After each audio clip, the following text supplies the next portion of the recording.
Audio Jungle.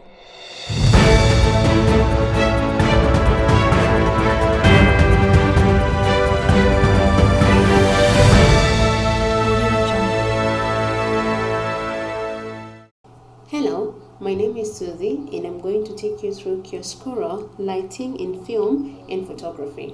With chiaroscuro lighting, it mostly emphasizes on the shadow and light. Chiaroscuro refers to the way the light and shadow are used to create realistic three-dimensional images, giving that dramatic effect that is required to the audience.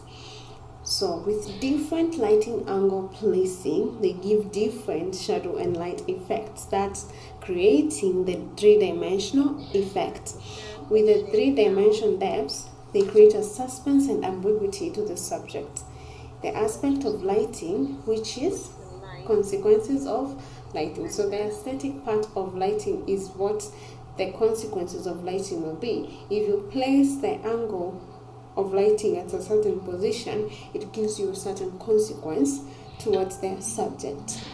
Therefore, there are different angles that you can use to create that consequence that you need. At first, you can now emulate the subject fully for you to show the full subject, and then afterwards you can play around with different kind of angles to give a different feeling to the audience. So you can decide to place it behind the subject, on the side at the 45-degree angle.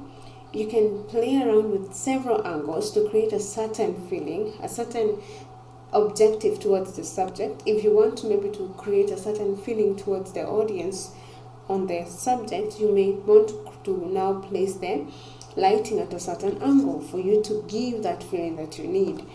And then, as I say, different angles now create different consequences. Some can create, you see I'm using an egg, so you can see the different parts where you can see the back part is more dark and the front part is more light, and turns out the other side is it creates a sphere kind of shape. So with the different angles that I've placed with the egg of lighting gives you the different consequences that you need. Again, when you're shooting, you need to have a background. This is to cast out the shadows, because you'll have a lot of shadows in case you use a very light background.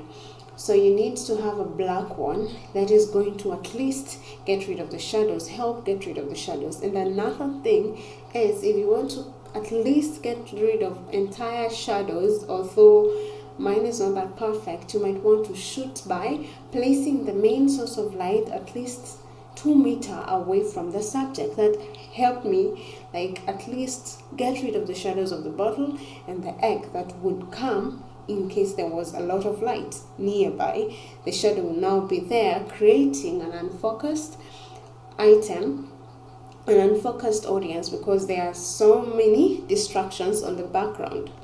Thank you very much. I hope you enjoyed. Audio Jungle.